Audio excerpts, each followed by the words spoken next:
Hello everyone, I am Shivangi Gupta और मैं लेकर आई हूँ अपनी क्लास 10 साइंस के चैप्टर रिप्रोडक्शन का पार्ट 3। हम यहाँ पे पीवाईक्यूज एंड इंपॉर्टेंट क्वेश्चंस को डिस्कस करें। चलिए आगे बढ़ते हैं।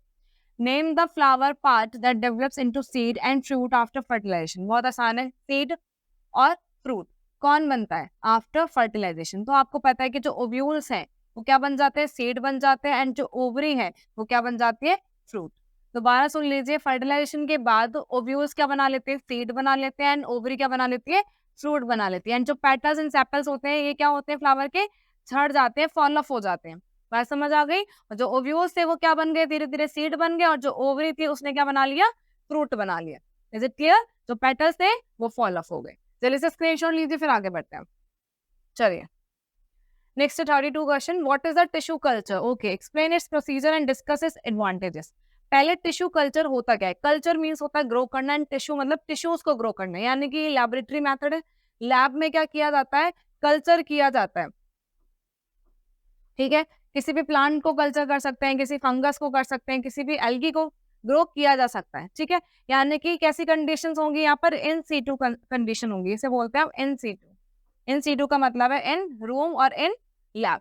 So the method of developing plants from plant cells or small pieces of plant tissue in an artificial medium is known as tissue culture। अब हम यहाँ पे क्या करेंगे, थोड़ा सा पार्ट लेकर आएंगे, या वो लीफ का हो सकता है, स्टेम का हो सकता है, या रूट का हो सकता है ना। तो यहाँ पे लिखा है small pieces of plant tissue. Plant tissue का कैसा पीस, स्मॉल पीस, जिसे हम कैसे ग्रो कर रहे हैं, आर्टिफिशियली ग्रो कर रहे हैं। आर्टिफिशियली मीडियम प्रोवाइड किया जाता है। अब जैसे आपको पता है आपको जिंदा रहने के लिए खाना खाना पड़ता है, राइट? तो हम यहाँ पे ग्रो करवाएंगे तो उनको फूड देना पड़ेगा ना, क्योंकि प्लांट लिविंग ऑर्गेनिज्म, उन्हें फूड की जरूरत होगी। तो यहाँ पे आर्टिफिशियली ग्रो कराने के लिए हम क्या करेंगे, उन्हें मीडियम देंगे, यानी कि फूड प्रोवाइड करेंगे और इन्वायरमेंट प्रोवाइड करेंगे, ताकि वो आर्टिफिशियली क्या हो जाए, ग्रो हो जाए। समझ आ गया? स्मॉल पीस लेंगे प्लांट टिश्यू का, देन आर्टिफिशियली क्या करते हैं, मीडियम के अंदर इसे ग्रो कराते हैं, उसे हम बोलते हैं टिश्यू कल्चर, यानी कि टिश्यू को ग्रो कराना। The process of tissue culture includes the collection of the tissue or the cells from the shoot tip of the desired plant। हम यहाँ पे ज्यादातर क्या करेंगे, शूट टिप, शूट की टिप लेंगे, इसके डिजायर्ड प्लांट की। मान लीजिए मैंने ये कोई प्लांट है जिसका मैं ग्रो कराना चाहती हूँ, प्लांट टिश्यू कल्चर कराना चाहती हूँ, या फिर आर्टिफिशियली ग्रो कराना चाहती हूँ, तो मैं क्या करूंगी, शूट टिप को अपने मीडियम के अंदर, लैब के अंदर ग्रो करवाऊंगी आर्टिफिशियल। समझ आ गया? Of the desired plant which are then grown in a nutritive artificial medium where a callus is formed. मैंने आपको बताया क्या करेंगे, हम आर्टिफिशियली ग्रो कराएंगे, एक मीडियम में रखेंगे, मीडियम मतलब कि फूड प्रोवाइड करेंगे, नरिशमेंट प्रोवाइड करेंगे। ठीक है, और क्या बन जाएगा, एक कैलस बन जाएगा। कैलस एक ऐसा पार्ट है प्लांट में जो अनडिफरेंशिएट होता है, यानी कि अभी इसके फंक्शंस, इसके पार्ट डिफरेंशिएट नहीं हुए, यानी कि यहाँ से कुछ भी हम कोई भी फंक्शन कर सकता है, या फिर कोई भी पार्ट ग्रो हो सकता है। तो कैलस क्या है, अनडिफरेंशिएटेड पार्ट, जिसके फंक्शंस अभी डिफरेंशिएट नहीं हुए। यहाँ पे लिख देती हूँ मैं अनडिफरेंशिएटेड।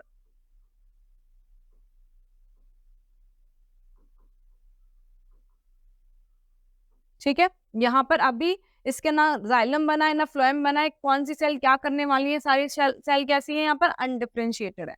ठीक है, ये बात समझ आ गई? तो यहाँ पे लिखा हुआ है callus form which is the mass of the identical sales. जो इन सेल्स का मास है, आइडेंटिकल मतलब कि एग्जैक्टली इसी की तरह सेल्स बन गई हैं। ठीक है, the callus is then allowed to grow into another medium containing hormones essential for growth and development। अब इस कैलस को, जहाँ ये ग्रो हो चुका है, इस मीडियम के अंदर क्या बन चुका है, कैलस बन चुका है, इसे हम अनदर मीडियम में ले जाएंगे, शिफ्ट कर देंगे, जिनमें अदर हार्मोन्स होंगे, है ना, ग्रोथ हार्मोन्स होंगे, जो क्या करेंगे, इसकी ग्रोथ को प्रमोट करेंगे, एसेंशियल फॉर ग्रोथ। ऐसे हार्मोन्स को लेंगे जो डेवलपमेंट कराएंगे। When a small plantlets develop they are transplanted into the soil. तो हम देखेंगे धीरे धीरे कि भाई छोटा सा यहाँ पर प्लांट, या फिर कह सकते हैं प्लांटलेट्स डेवलप हो चुका है ना। They transplanted into the soil and pots where they mature and grow into mature plants. जब इसको क्या कर दिया जाएगा, सॉइल में इम्प्लांटेड कर दिया जाएगा, तब ये न्यू प्लांट इस तरीके से ग्रो हो जाएगा, या फिर किसी पॉट में ग्रो करा दिया जाएगा। बात समझ आ गई? दोबारा सुन लो, डेवलपिंग फ्रॉम प्लांट्स, है ना, कैसे, आर्टिफिशियल, और किससे, small piece of plant tissue से। तो उसे हम क्या बोलते हैं, टिश्यू कल्चर कहते हैं। यानी कि प्लांट का डेवलपमेंट होगा small pieces of the plant से या टिश्यू से, वो भी आर्टिफिशियल मीडियम के अंदर। इस प्रोसेस को कहते हैं plant tissue culture. Plant tissue culture के अंदर क्या होता है, हम शूट टिप लेते हैं प्लांट की, जो कि डिजायर्ड प्लांट होगा। जैसे मैं चाहती हूँ रोज का प्लांट है, उसको मैं ग्रो कराना चाहूंगी, टिश्यू कल्चर मीडियम के थ्रू, तो उसकी शॉर्ट टिप ले लूंगी, देन एक मीडियम के अंदर इसको रखा जाएगा। मीडियम क्या करेगा, इसको ग्रोथ कराने में, या न्यूट्रिटिव होता है, न्यूट्रिशन देगा, ग्रोथ कराने में प्रमोट करेगा। देन क्या फॉर्म हो जाएगा, कैलस फॉर्म हो जाता है। कैलस फॉर्म कैसा, कैलस बन जाएगा तो ये कैसा होता है, अनडिफरेंशिएटेड होता है, यानी कि अभी इसमें फंक्शन डिफरेंशिएट नहीं हुए, ये मास है ना, इसका सेल का मास है। कैसी सेल है वो, आइडेंटिकल सेल है, यानी कि जिससे मैंने ली थी उसी तरीके की सेल्स बन गई हैं। फिर देन इस कैलस को ट्रांसमिट कर दिया जाता है अनदर मीडियम के अंदर, जिसमें हार्मोन्स होते हैं जो ग्रोथ एंड डेवलपमेंट कराते हैं, जो ग्रोथ को प्रमोट करेंगे, डेवलपमेंट कराएंगे। अब यहाँ पर क्या होगा, स्मॉल प्लांटलेट्स यानी कि छोटे से प्लांटलेट्स डेवलप हो जाएंगे। देन उसके बाद इनको ट्रांसप्लांट कर दिया जाएगा किसके अंदर, सॉइल के अंदर या पॉट के अंदर, जहां पर ये मैच्योर एंड ग्रो हो जाते हैं into mature plant. Is it clear? Advantages क्या है, फास्ट टेक्निक है, बहुत जल्दी हो जाता है ना। Can produce plants in a short period, short time period में भी इसे क्या कर सकते हैं हम, बहुत सारे प्लांटलेट्स को प्रोड्यूस कर सकते हैं। छोटे से एरिया में बहुत सारे प्लांटलेट्स को डेवलप कर लेंगे। ये बात समझ आ गई। Disease free plants are produce in the tissue culture. अब मुझे पता है रूट में इन्फेक्शन है, मैंने तो शूट टिप ली है, तो मुझे कैसा मिलेगा, डिसीज्ड फ्री प्लांट मुझे यहाँ से प्रोड्यूस हो जाएगा। It can be grown through out the year and does not depend on the season और द वेदर, यानी कि पूरे साल ये कभी भी ग्रो कराया जा सकता है।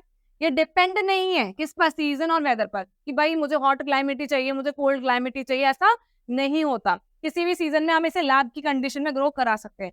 जल्दी से स्क्रीनशॉट लीजिए, फिर आगे बढ़ते हैं। डन, चलिए। What is the unisexual and bisexual flower, इसकी बात हो चुकी है। यूनिसेक्सुअल मतलब सिंगल सेक्स, ठीक है, यानी कि जब मेल या फीमेल, सिंगल सेक्स मतलब कि मेल या फिर फीमेल, मेल या फीमेल फ्लावर या गैमीट्स प्रेजेंट होंगे तो उसे हम बोलेंगे यूनिसेक्सुअल, ठीक है। और जहां पर बाइसेक्सुअल की बात हो रही है तो बाइसेक्सुअल में क्या होगा, male and female sex organs are present on the same flower is called bisexual. देख लेते हैं। Unisexual flowers are those flowers that contain only one sex organ, ठीक है, ईदर स्टैमेन्स और कार्पस, या तो स्टैमेन होगा या फिर क्या होगा, कार्पल होगा। Examples of unisexual flowers include flowers like papaya and watermelon. Example आ गए, papaya and watermelon. When the flower has sex organ, इसमें क्रॉस पॉलिनेशन का एग्जाम्पल भी है, लिख लो यहाँ पर, क्रॉस पॉलिनेशन एग्जाम्पल है ये किसका, क्रॉस पॉलिनेशन का, ठीक है। When the flower has sex organs, the stamen and the carpel, it is called a bisexual flower, यानी कि जब फ्लावर के पास सेक्स ऑर्गन्स है, स्टैमेन और कार्पल, ठीक है, तो उसे क्या बोलेंगे, बाइसेक्सुअल फ्लावर, ठीक है, समझ आ गया। For example the flower of the hibiscus and the mustard, मैंने आपको बताया था हिबिस्कस और मस्टर्ड के फ्लावर भी क्या होते हैं, बाइसेक्सुअल होते हैं। एग्जाम्पल भी दिया था हिबिस्कस का, डायग्राम बनाकर दिखाया था।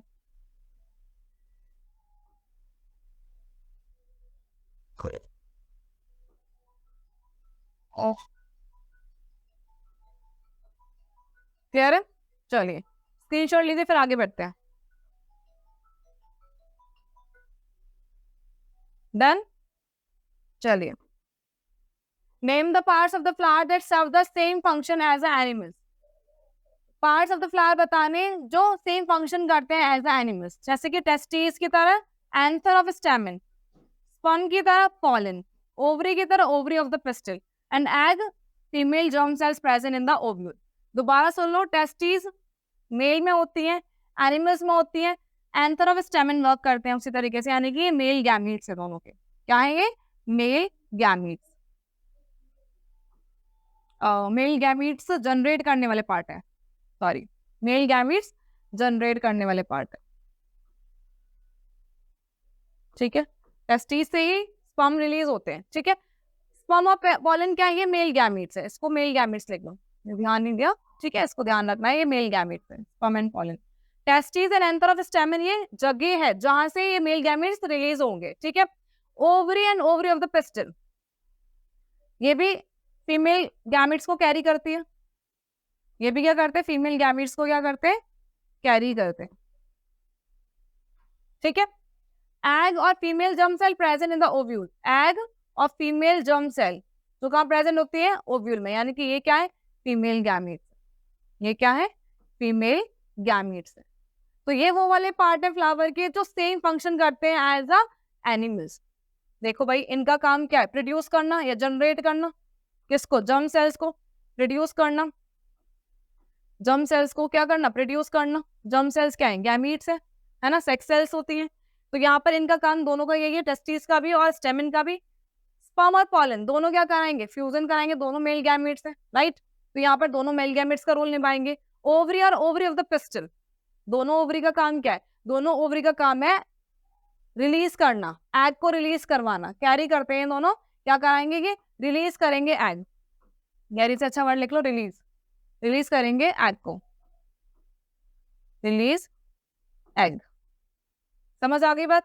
एंड एग और फीमेल जर्म सेल्स का काम क्या है, फ्यूजन हो जाएगा फीमेल गैमेट्स के साथ, हो जाएगा फॉर्म करेंगे एंड देन आगे प्रोसेस चलेगी। Is it clear? स्क्रीनशॉट लीजिए फिर आगे बढ़ते हैं।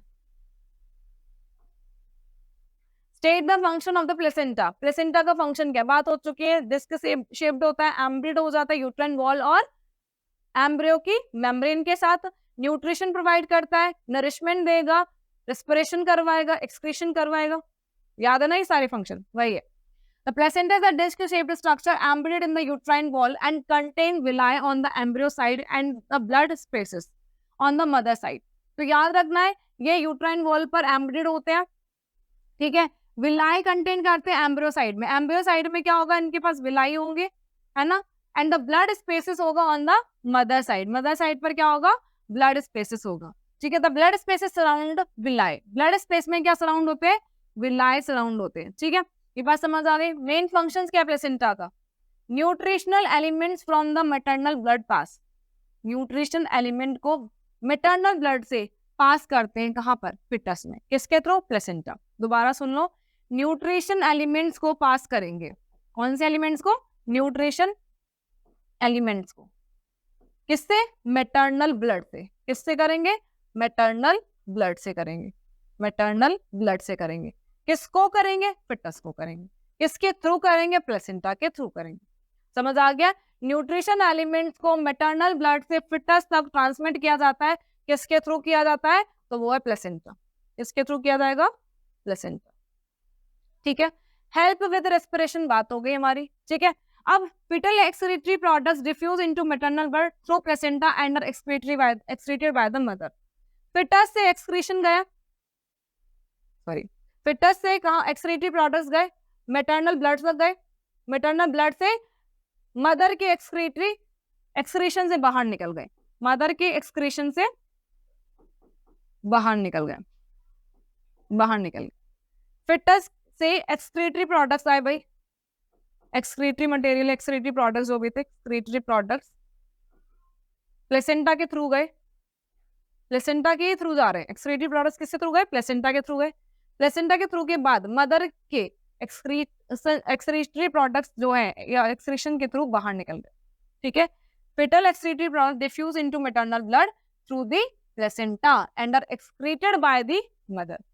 Placenta also secretes hormones, placenta और क्या सीक्रेट करता है, hormone, also secrete hormone, hormone को सीक्रेट्स करता है जो कि ग्रोथ के लिए प्रमोट करते हैं, समझ आ गया, क्लियर है, ये सारे फंक्शन समझ आ गए। डिस्क शेप्ड होता है, एम्बेडेड होता है यूट्राइन वॉल में, विलाई कंटेन करता है एम्ब्रियो साइड में, एंड ब्लड स्पेसेस होता है मदर साइड में, ठीक है। ब्लड स्पेसेस के सराउंड क्या होते हैं, विलाई होते हैं, जो जिनका मेन फंक्शन क्या क्या होता है, न्यूट्रिशन एलिमेंट्स को अब्सॉर्ब करवाते हैं मैटरनल ब्लड से, इसके थ्रू पास करेंगे, फिटस में पास करेंगे, किसके थ्रू कराते हैं, प्लेसेंटा के through.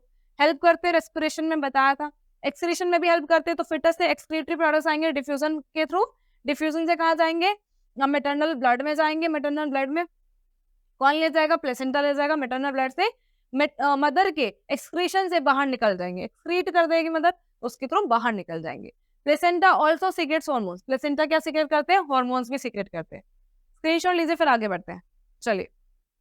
What is the difference between sperm and eggs, आपको पता है स्पर्म कौन प्रोड्यूस करता है, मेल गैमीट, ये मेल गैमीट है ना, तो मेल सेल्स क्या करेंगे, इनको प्रोड्यूस करेंगे, एग फीमेल है ना, फीमेल गैमीट सेल्स है, ये क्या है, मेल गैमीट सेल्स, कौन प्रोड्यूस करता है, testis, male gamete cells. Egg कहाँ होता है, ओवरी में, ये फीमेल गैमीट सेल्स होती है, कहाँ से रिलीज होता है, ओवरी से होता है, ठीक है। इनमें क्रोमोसोम्स जो होते हैं वो होते हैं XY, इनमें होते हैं XX, डिफरेंस है या नहीं, है ना, जिसकी वजह से पॉपुलेशन की कंटिन्यूटी बनी रहती है, समझ आ गया, पढ़ लेते जल्दी से। The sperm has X and Y chromosomes while the egg has X X. ठीक है, X chromosomes stand for girls and Y chromosomes for boys. अगर यहाँ से एक्स क्रोमोसोम आया और इधर से तो एक्स ही आएगा तो गर्ल का फॉर्मेशन होगा।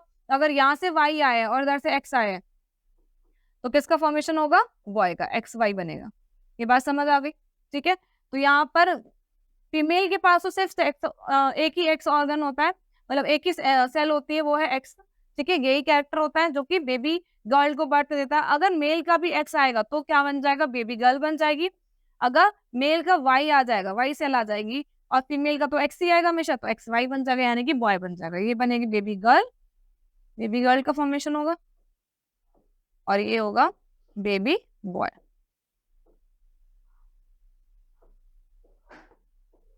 ठीक है, this is the main difference, ये मेन डिफरेंस इनके बीच में। So this is useful in determining the sex of a person and adding in the maintenance of genetic continuity in organism. अगर ये नहीं होगा तो जेनेटिक कंटिन्यूटी नहीं हो पाएगी ना, या तो फीमेल ही होंगी या फिर मेल ही होंगे, और फिर बर्थ कैसे होगा, पॉपुलेशन कैसे बढ़ेगी, आगे कंटिन्यूटी कैसे होगी, आपकी लाइफ एग्जिस्ट कैसे करेगी अर्थ पर।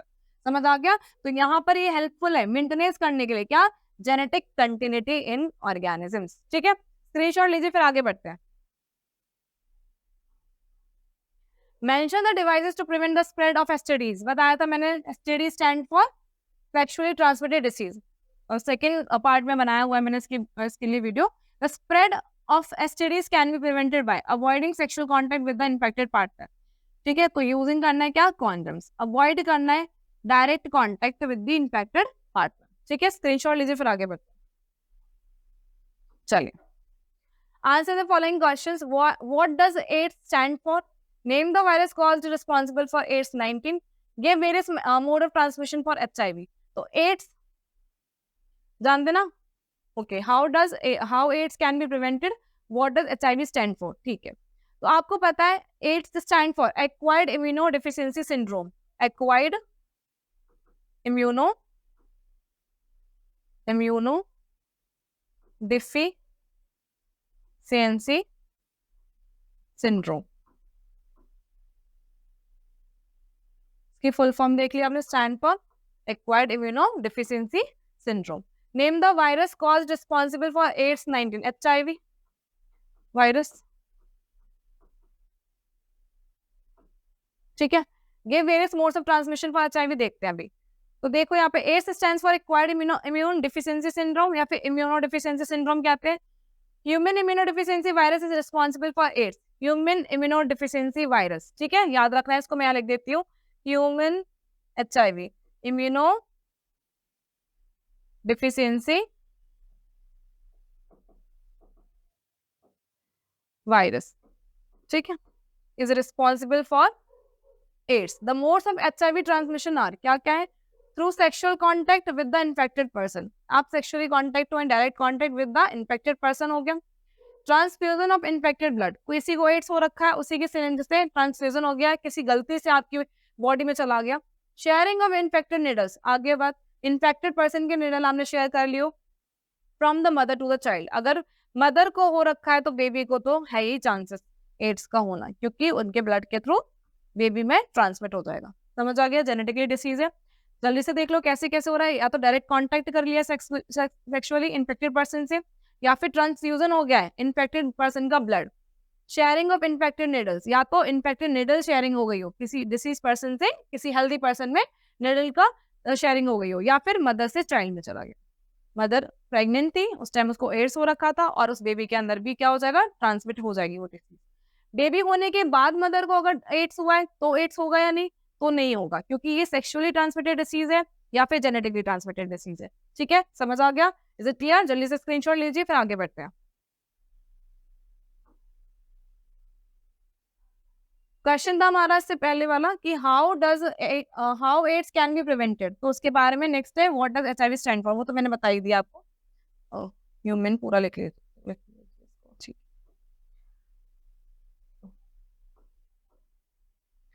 Avoiding sexual contact with infected partner, बात आ गई। Using condoms, avoiding sharing of needles and testing blood before transfusion. अगर ट्रांसफ्यूजन करा रहे हैं, किसी को ब्लड चढ़ाया जा रहा है, ठीक है, तो चेक करना उसको एड्स है या नहीं, ऐसे नहीं डायरेक्टली करवा दिया। ठीक है, तो टेस्टिंग ब्लड बिफोर ट्रांसफ्यूजन, ये ध्यान रखना है। शेयरिंग नहीं करनी निडल, कॉन्डम यूज करना है, अवॉइड कॉन्टेक्ट करना है with the infected person, sexual contact को अवॉइड करना है। HIV स्टैंड्स फॉर बता दिए human immuno deficiency virus. Is it clear? Screenshot लीजिए फिर आगे बढ़ते। Mention the significance of reproductive health in society. ठीक है, अब आपको बताना है रिप्रोडक्टिव हेल्थ के बारे में, वो भी सोसाइटी के अंदर। The significance of reproductive health in society is given below.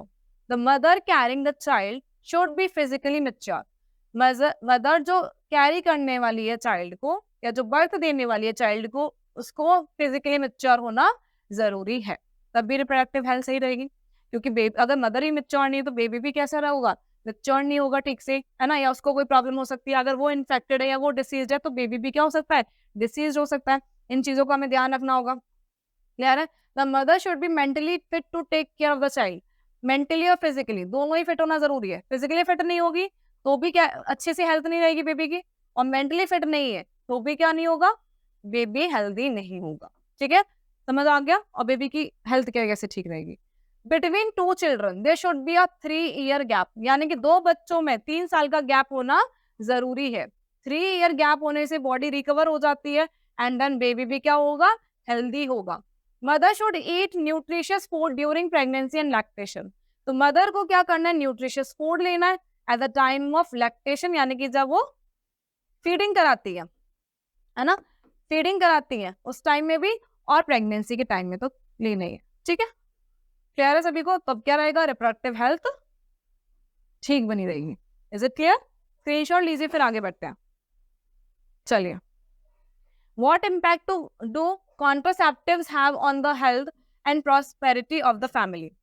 आपको पता है use of mechanical barriers prevent sexually transmitted disease, ये बात हो चुकी है।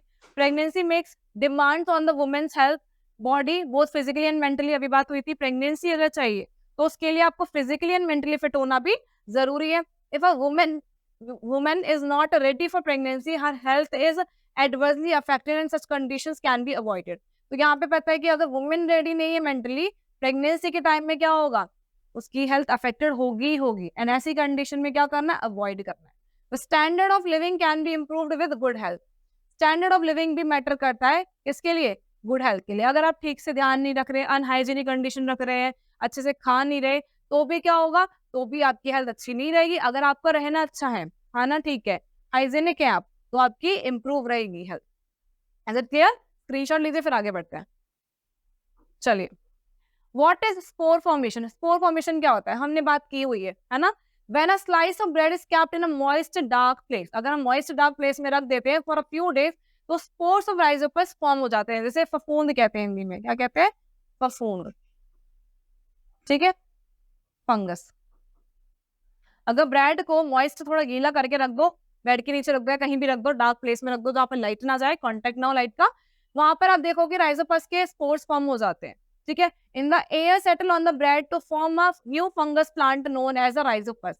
तो एयर में जो फंगस है आपका राइजोपस, उसके स्पोर्स क्या करेंगे, बैठ जाएंगे भाई ब्रेड के ऊपर, आ जाएंगे भाई, उन्हें लगेगा मेरा खाना तैयार है, मैं क्यों ना ग्रो हूँ। ठीक है, आपने तो उसे मौका दे दिया, वो यहाँ पर आकर क्या कर लेगा, ग्रो कर लेगा। Haifa is a fine thread like projections found in Rhizopus. Hyphae होते हैं ये पतले पतले से, इस तरीके से थ्रेड लाइक प्रोजेक्शंस होती है।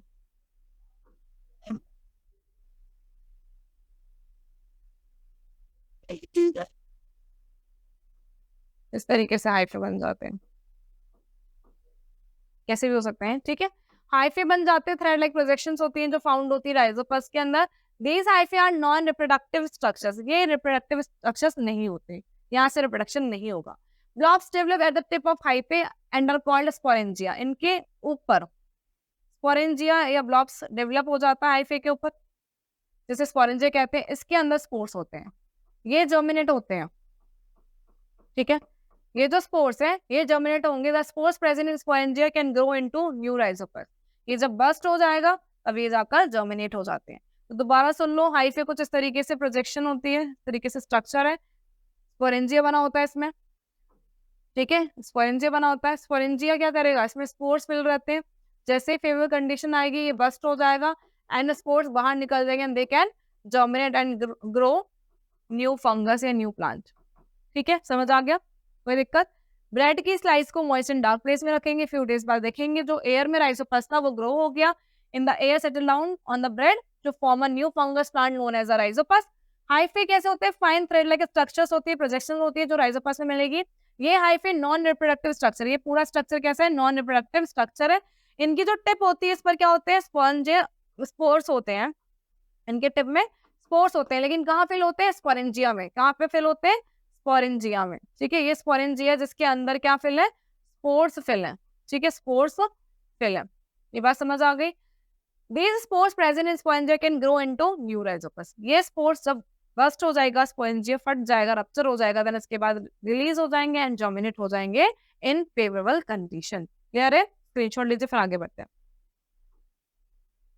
चलिए, What happens when the egg is not fertilized? Explain. वही बात आ गई, थिक लिनिंग जो थी वो ब्रेक हो जाएगी एंड रिलीज हो जाएगी मेंस्ट्रुएशन साइकिल के फॉर्म में, ब्लड एंड म्यूकस रिलीज होने लगता है। ये एवरी मंथ होता है। ठीक है, चलो देख लेते हैं। Uterus prepare itself every month to receive a zygote. ठीक है, यानी कि फर्टिलाइजेशन कराने के लिए, जाइगोट फॉर्मेशन होने के लिए यूट्रस अपने आप को हर महीने क्या करता है? प्रिपेयर करता है ताकि एग फर्टिलाइज्ड हो जाए। The inner leaning of the uterus thicken and become spongy. बताया था इनर लिनिंग कैसी हो जाएगी? थिक हो जाएगी, और कैसी हो जाएगी? स्पॉन्जी हो जाएगी। थिक हो जाएगी, स्पॉन्जी हो जाएगी with lots of blood capillaries. क्या होती है? यहाँ पे बहुत सारी ब्लड कैपिलरीज होती हैं। This is required for the nourishment of the embryo and its development. ये क्यों जरूरी है?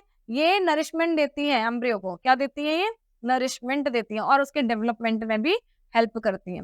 नरिशमेंट, प्रोवाइड नरिशमेंट एंड क्या करेंगे? उन्हें डेवलप करेंगे, and for development sorry, and for development. ठीक है, is it clear? When the sperm is unavailable, the ovum's fertilization does not occur. जब sperm नहीं जाएगा, एंट्री नहीं कर पाएगा, तो फर्टिलाइजेशन नहीं होगा। So the egg is not fertilized. egg भी fertilized नहीं होगा। इसका मतलब हुआ there is no requirement for a thick and soft uterine lining with lots of blood capillaries. यानी कि जो lots of blood capillaries हैं, जो thick and spongy uterine wall बनी है, इसकी हमें फिर कोई जरूरत नहीं है। ये क्या होगा? फॉल ऑफ होने लगेगी यहाँ पर। ठीक है, तो the ovum dies within a day. वो ओवम जो रिलीज हुआ था वो कुछ दिनों बाद डाई हो जाएगा and the uterine lining breaks down, और ये यूट्राइन लिनिंग जो बनी थी वो ब्रेक डाउन हो जाएगी and the break down and removal of the uterus inner thick and soft lining along with the blood vessels in the form of vaginal bleeding is known as menstruation और menstruation flow. कभी कभी directly question आएगा मेंस्ट्रुएशनल क्या होता है, menstruation flow क्या होता है, आपको ये ओवम डाई हो गया within a day, uterine lining break down हो जाएगी, इस वॉल की हमें जरूरत नहीं है। तो जो म्यूकस था, जो थिक लेयर थी, जो सॉफ्ट था, जो ब्लड कैपिलरीज थी, ये ब्लड वेसल्स थी, वो क्या निकलेंगी? ब्लीडिंग के फॉर्म में निकलती है, जिसे हम वेजाइनल ब्लीडिंग भी कहते हैं, और इसे क्या बोला जाता है? मेंस्ट्रुएशन और मेंस्ट्रुएशनल फ्लो। मेंस्ट्रुएशन और मेंस्ट्रुएशनल फ्लो। समझ आ गया? जब स्पर्म अनअवेलेबल था, ओवम के साथ फर्टिलाइज नहीं हुआ, एग फर्टिलाइज नहीं हुआ, इसका मतलब हुआ जो रिक्वायरमेंट थी थिक लेने की वो हमें नहीं है। जो ब्लड कैपिलरीज थी वो सब क्या हो जाएगा? रिलीज हो जाएंगी वहां से, ओवम डाई हो जाएगा with in a day, uterine leaning जो भी थी वो ब्रेक डाउन हो जाएगी। ये ब्रेक डाउन होने के बाद क्या हो जाएगा? रिमूवल हो जाएगा वो इनर थिक लेयर का, सॉफ्ट लिनिंग का, जो भी ब्लड वेसल्स थी वहां पर, उन सब का, एंड वेजाइनल ब्लीडिंग होने लगेगी, जिसे हम क्या कहते हैं? मेंस्ट्रुएशन। क्या कहते हैं? मेंस्ट्रुएशन। या फिर साइकिल को क्या कहा जाता है? मेंस्ट्रुएशनल साइकिल, क्योंकि ये रिपीट होता है हर मंथ, इसलिए साइकिल बन जाती है। स्क्रीनशॉट लीजिए, फिर आगे बढ़ते हैं। चलिए, give the role of the gamete and zygote in reproduction. हमें रोल बता रहा है कि इसका गैमीट एंड जाइगोट का रिप्रोडक्शन प्रोसेस के अंदर। Gametes are the reproductive cells involve in sexual reproduction and they have half of the chromosomes. Gametes क्या होती है? हमारी बात हो चुकी है, रिप्रोडक्टिव सेल्स होती है। गैमीट्स क्या होती है? रिप्रोडक्टिव सेल होती है, रिप्रोडक्टिव सेल होती है। ठीक है, जो सेक्सुअल रिप्रोडक्शन में हेल्पफुल होती है ना। हाफ ऑफ द क्रोमोसोम्स होता है इनके पास। They carry the variation that are generated during their formation. Male gamete से आया 50%, फीमेल गैमीट से आया 50%, हाफ ऑफ द क्रोमोसोम्स था। ठीक है, जो क्या करती थी? कैरी करती थी जेनेटिक इन्फॉर्मेशन। समझ आ गया? कोई दिक्कत? अब male gamete fusion with the female gamete to form a zygote. जब इनका फ्यूजन हो गया तो क्या बन गया? 100% डीएनए आ गया एंड क्या बन गया? जाइगोट बन गया। क्लियर है? दोबारा सुन लीजिए एक बार के लिए। गैमीट्स रिप्रोडक्टिव सेल्स होती हैं जिसके अंदर जो इन्वॉल्व करती हैं किसमें? सेक्सुअल रिप्रोडक्शन के अंदर, इनमें half of the chromosomes present होते हैं। ये वेरिएशंस लाती हैं, जनरेट करती हैं, गैमीट जनरेटेड होती हैं during the formation. 50% of gametes आए मेल से, 50% आए फीमेल से। क्या बन गया, 100% ऑफ जाइगोट बन गया, जिसके अंदर क्या आ जाएगा, टोटल कैरेक्टर्स आ जाएंगे, मेल गैमेट फीमेल गैमेट के साथ फ्यूज हो जाएगा एंड क्या बना लेगा, जाइगोट बना लेगा, जिसके पास नॉर्मल क्रोमोसोम नंबर आ जाएगा। क्या आ जाएगा, नॉर्मल नंबर ऑफ क्रोमोसोम्स। तो पहले मेल और फीमेल पर था, 100% जो था मेल और फीमेल पर। ये फीमेल है, ये फीमेल का साइन होता है और ये मेल का साइन होता है, ठीक है। नॉर्मल नंबर ऑफ क्रोमोसोम्स किसके पास, जाइगोट के पास। ऐसा नहीं डबल हो गया, पहले हाफ ऑफ द क्रोमोसोम्स थे, हाफ ऑफ द क्रोमोसोम्स मिलकर totally normal number of chromosomes बनाते हैं। देख लेते हैं और कैसे डिवीजन होता है इनके बीच में, मियोटिक डिवीजन बताया हुआ है मैंने प्रीवियस वीडियो में भी। The zygote has the normal number of chromosomes and the new combination of variation. Zygote में क्या होता है बेटा, नॉर्मल नंबर ऑफ क्रोमोसोम्स हो जाते हैं, न्यू कॉम्बिनेशन मिलता है, वेरिएशन आते हैं, expressed in the new generation. Repeated mitotic division occurs in the zygote, ठीक है। फिर जाइगोट बनने के बाद, इसमें जाइगोट बनने के बाद कौन सा डिवीजन होगा, माइटोटिक या माइटोसिस जिसे कहते हैं। ऊपर पहले कौन सा हो रहा था, मियोटिक और meiosis, which leads to the formation of embryo that has a potential to develop into a complete individual, जिसके अंदर पोटेंशियल होता है to develop into new individual. Embryo किसे क्या बन जाएगा, फिर न्यू इंडिविजुअल फॉर्म हो जाता है। समझ आ गया,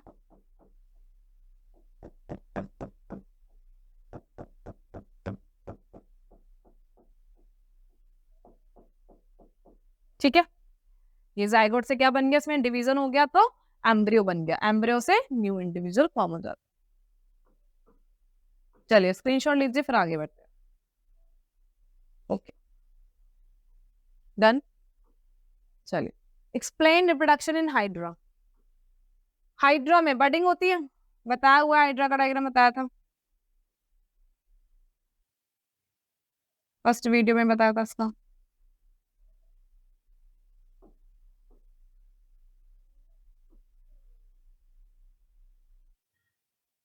ये टेंटिकल्स होते हैं,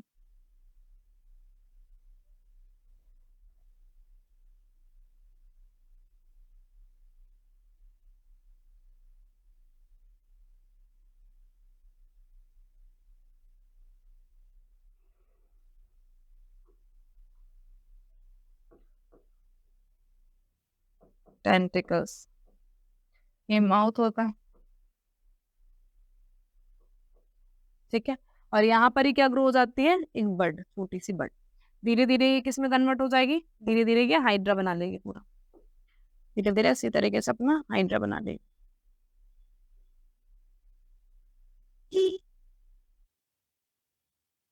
ठीक है, और ये हाइड्रा यहाँ से फिर डिटैच हो जाएगा and then new hydra form हो जाएगा। तो देख लेते हैं इसी तरीके का रिप्रोडक्शन होता है। Hydra is a simple multicellular organism that reproduces by the process of budding. अभी बात हुई थी कौन सी प्रोसेस होती है, ये बड बन गई है, क्या है ये, बड बन गई, प्रोसेस क्या बोली जाएगी, budding. An asexual mode of reproduction, कैसा मोड ऑफ रिप्रोडक्शन है, एसेक्सुअल है। तो the bud is the first small outgrowth formed on the side of the body. मैंने बताया था पहले क्या छोटा सा तरीके से पार्ट निकला है, फिर धीरे धीरे क्या बन जाएगा, पूरा हाइड्रा जैसा बन जाएगा। इसमें बहुत बार repeated number of mitotic division होगा, है ना, एंड स्मॉल हाइड्रा फॉर्म हो जाएगा। When the bud grows by developing mouth tentacles, the tiny new hydra is finally detached from its parent body. जब बड में माउथ बन गया छोटा सा और टेंटिकल्स बन गए, तब ये क्या हो जाते हैं, बॉडी से डिटैच हो जाते हैं एंड सेपरेट ऑर्गेनिज्म फॉर्म हो जाता है। So this way a new hydra is form from the parent hydra. बात समझ आ गया, कैसा मोड ऑफ रिप्रोडक्शन है, असेक्सुअल मोड ऑफ रिप्रोडक्शन है, असेक्सुअल मोड है, असेक्सुअल मोड ऑफ रिप्रोडक्शन है, ठीक है, reproduction asexual mode of reproduction है, ठीक है। फर्स्ट पॉइंट तो ये हो गया। दूसरा कौन सा टाइप का हो गया, बर्डिंग है, बाय द प्रोसेस ऑफ बर्डिंग होता है इनमें, बाय द प्रोसेस ऑफ बर्डिंग होता है, ठीक है। फिर हमने क्या देखा, आउटग्रोथ बनाती है। स्टेप बता देती हूँ मैं यहाँ पर, पहले था छोटी सी आउटग्रोथ, स्मॉल आउटग्रोथ फॉर्म हो जाती है in the parent body, small outgrowth formation हो जाएगा किसका, स्मॉल आउटग्रोथ का, ठीक है, पेरेंट बॉडी में। देन ये धीरे धीरे क्या बनाती है, माउथ एंड टेंटिकल्स डेवलप कर लेती है, mouth and tentacles are also developed into the parent body, developed, parent body से डेवलप हो जाएंगे। जब फुली हाइड्रा फॉर्म हो गया, देन ये क्या होगा, डिटैच हो जाएगा from the parent body, detach. Now this hydra detach from the parent body and form a new individual or a separate organism detached from parent body. बात समझ आ गई? स्टेप्स बता दिए थे मैंने अभी आपको, ठीक है? पहले एक छोटी सी आउटग्रोथ बनी, धीरे धीरे ये आउटग्रोथ में माउथ एंड टेंटिकल्स आ गए, तब ये डेवलप हो गई, तो यहाँ से ये डिटैच्ड हो गई एंड न्यू ऑर्गेनिज्म में डेवलप हो गई, ठीक है? स्क्रीनशॉट लीजिए, फिर आगे बढ़ते हैं। चलिए, explain the regeneration planaria. Regeneration planaria का बताया था मैंने, प्लेनेरिया का डायग्राम बताया था पिछली बार, मतलब फर्स्ट वीडियो में बताया मैंने इसकी, कुछ इस तरीके से ही होता है। चलो दोबारा बताया थोड़ा अच्छा सा।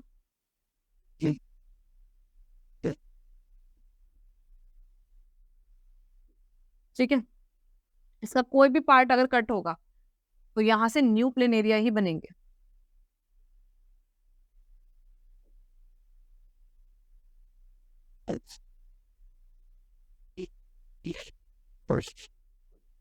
ठीक है, 3 फ्रेगमेंट्स हुए हैं तो 3 न्यू इंडिविजुअल फॉर्म होते हैं। इस प्रोसेस को बोलते हैं रीजनरेशन। देख लेते हैं। Planaria has a great power of regeneration, ठीक है? If the body of the planaria gets cut into a small number of pieces, if the body of planaria get cut into a small number of pieces, then each piece of the body regenerate into a complete planaria. Each piece generate into a new planaria. समझ आ गया? ठीक है? Each piece of the body regenerates into a complete planaria by growing all the body parts. During this reproduction process, a new organism is formed from the entire parent organism. New organism is formed from the entire parent organisms. However, during fragmentation, the fragments of the original parent body grows into the new individual. The fragments बने तो हर एक fragment से कौन-कौन से fragment है देख लेते हैं। ये fragment बने थे, एक फ्रेगमेंट तो ये बना है छोटा सा, एक फ्रेगमेंट ये बना है और एक फ्रेगमेंट ये बना है। इन सबसे न्यू इंडिविजुअल्स हमें फॉर्म्ड हो गए। इस प्रोसेस को क्या कहते हैं? रीजनरेशन कहते हैं, जो प्लेनेरिया में हमें देखने को मिलता है। समझ आ गया? ग्रेट पावर ऑफ रीजनरेशन है। Planaria gets into a smaller cuts into a smaller number of pieces, then each piece of planaria grows into or regenerate into a new single body part. During the reproduction process, new organism is formed from the entire parent organism and fragment जो होगा एक original new parent body grow करेगा into the new individual। ठीक है, ये भी कैसा mode of reproduction है? असेक्सुअल मोड ऑफ रिप्रोडक्शन है। प्रोसेस कौन सी है? Regeneration, asexual mode of reproduction. Planaria, hydra भी दिखाते हैं पर प्लेनेरिया इसका इंपॉर्टेंट एग्जाम्पल है। हाइड्रा भी इसका एक एग्जाम्पल है। हाइड्रा भी रीजनरेशन शो करता है। ठीक है, क्लियर है? स्क्रीनशॉट लीजिए, फिर आगे बढ़ते हैं।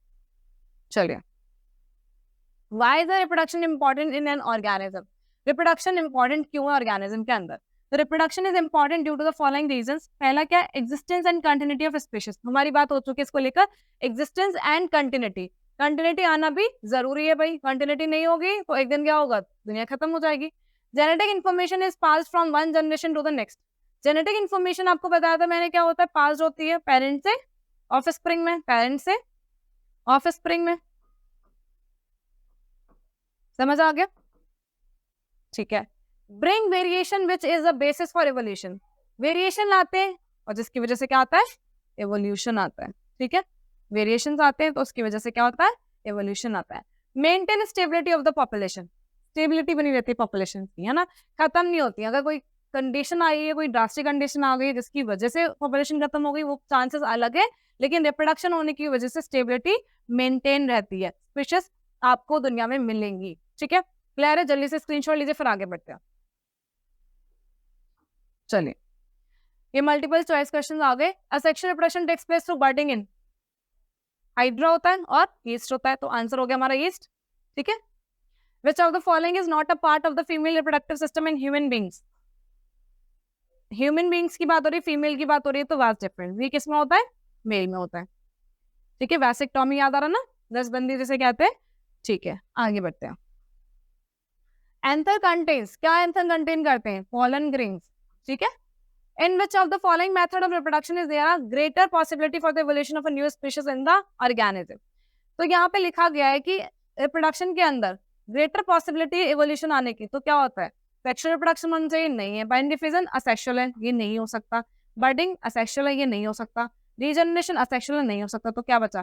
फर्टिलाइजेशन। क्या है? Option C. ठीक है, फर्टिलाइजेशन। नेक्स्ट आगे बढ़ते हैं।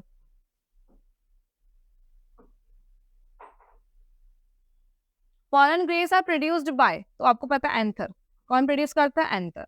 Fertilisation of the human egg by the sperm takes place in, fertilisation of the human egg, कहाँ पर फर्टिलाइजेशन होता है ह्यूमन एग का? ओविडक्ट, जैसे फैलोपियन ट्यूब भी कहते हैं। इसका आंसर क्या है? फैलोपियन ट्यूब भी है। Is it clear? चलिए नेक्स्ट देख लेते हैं।